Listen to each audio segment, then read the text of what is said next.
Hello, this is Kazak here. So I'm just gonna be playing my Victor, and looks like we're playing an Elad. So this was recorded beforehand, and I'm adding commentary after. So let's hope this works out. So brief run through the cards. Got Legend Rises, not gonna be very useful in this matchup. Treasure Heirloom should be very useful in this matchup. For I want to deal extra damage, get extra cards when I don't want to overexpand into Supernova. Our Squire, unlikely to be that useful in this matchup. Although it's an extra ally, there's not many items Rush Allied doesn't want me to destroy. However, he's a 68 card ally when odds are he's not going to be Rush, or very good for that matter. And I guess looking back, he wasn't. So I sacrificed a Legend Rises because I knew immediately it would not be very useful. So now I get rid of Retreat. Main reasons are it's not great early.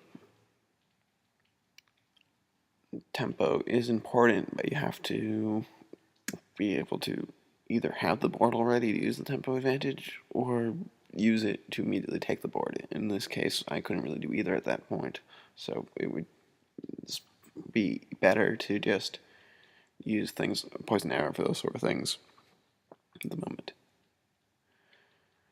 Okay, so now I have to think about this. Poison Arrow is going to be a key card. Alden's going to be a key card. Treasure Island's going to be a key card.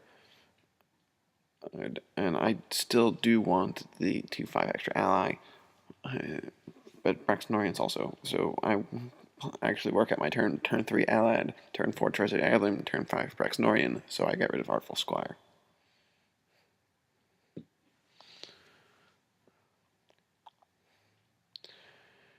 Do do do.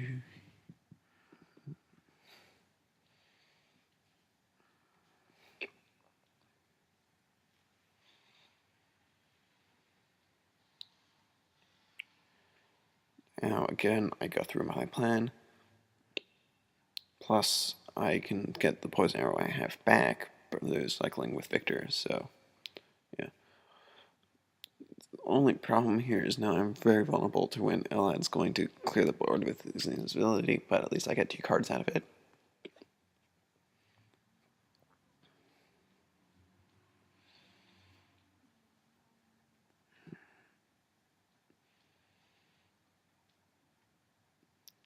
And interestingly, I just replaced the 2 cards that I lost.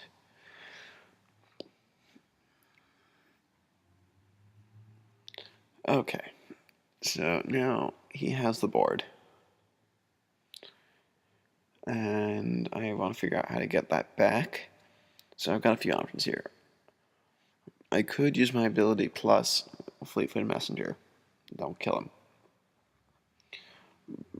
But what I prefer to do is Alden plus Poison Arrow. He's disabled. Then I can Treasure Heirloom to kill him next turn. And if need be, I've got my ability plus Poison Arrow on whatever he plays.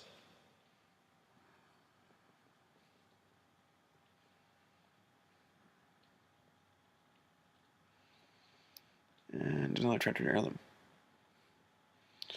That is all 3 in this deck.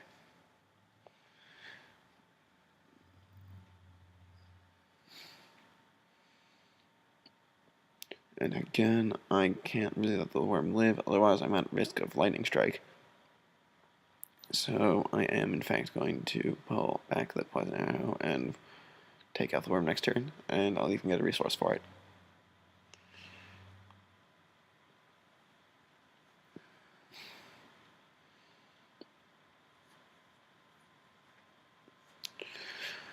Frosted Irrigan, and this is where it gets interesting, because I really have no way of dealing with that right now.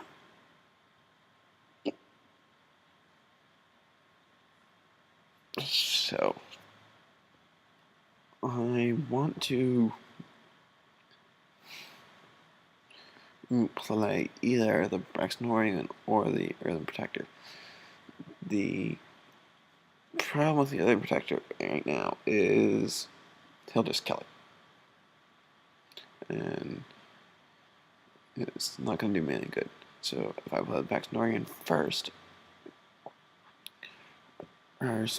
he'll freeze it, work on killing it, and then I can play the Earthen Protector behind it. Maybe some good will come out of that.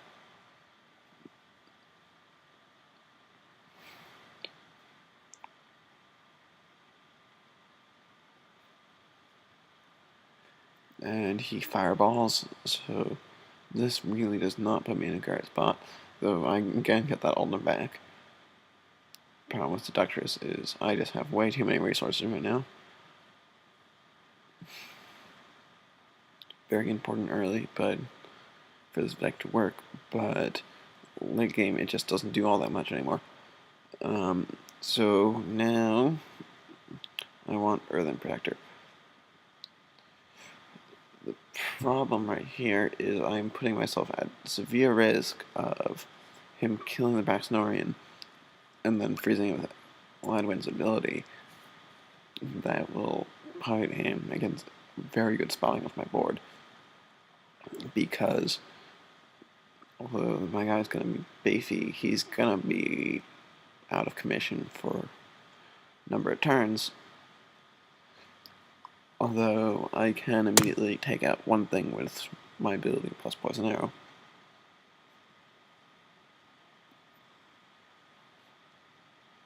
And yeah, my opponent just does that in the wrong order. And that means that guy's going to be up and running a turn earlier. And he is out of fireball range. So that's just really not good for him.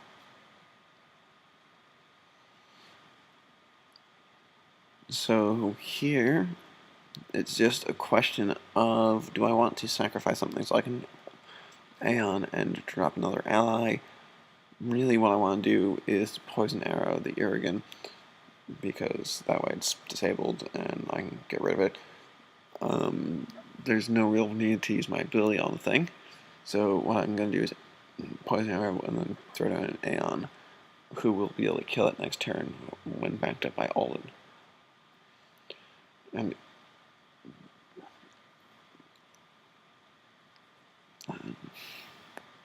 Crescendo is a bit worrying, but unless he does clears the field anyway, or has an incredible amount of stall in his hand, I should just be able to beat that down.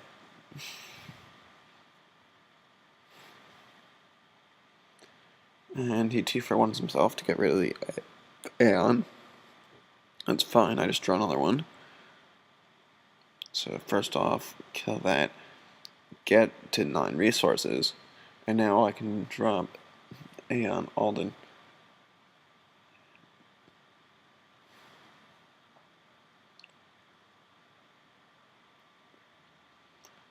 And he's top decking it, so he's pretty much screwed.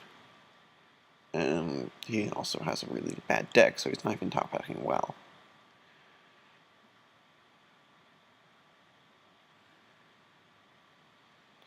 So yeah, that's still got 6 durability on it, but it will get beaten down.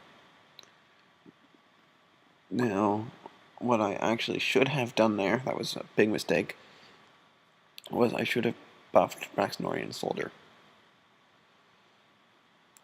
And what that would have done was taken him out of Supernova range.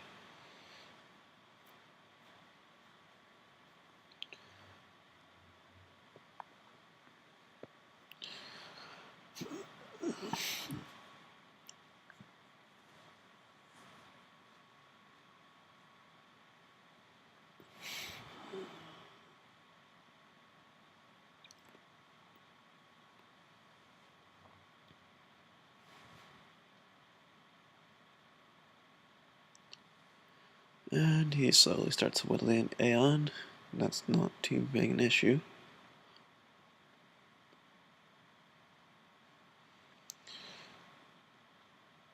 Again, I should have done it on Soldier. That was yet another mistake on my part.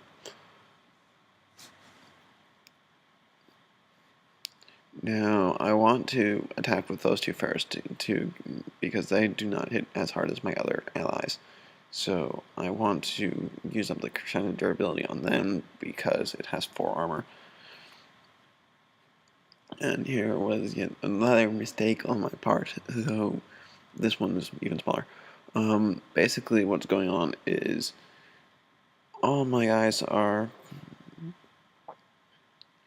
more or less in supernova range now. And I should have put it so I can at least put my Branax Norian out of supernova range next turn. But my Joseph said that I ended up not doing that, and I was originally planning on attacking back Snoring Alden, so I save head points on my Protector, but that actually is not the right move here. And then he plays Snow Fire, but he's still in killing range, so that actually doesn't matter.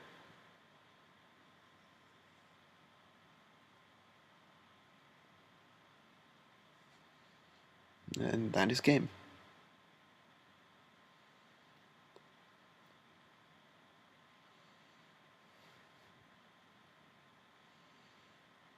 Thank you for watching. Hope you enjoyed. Bye.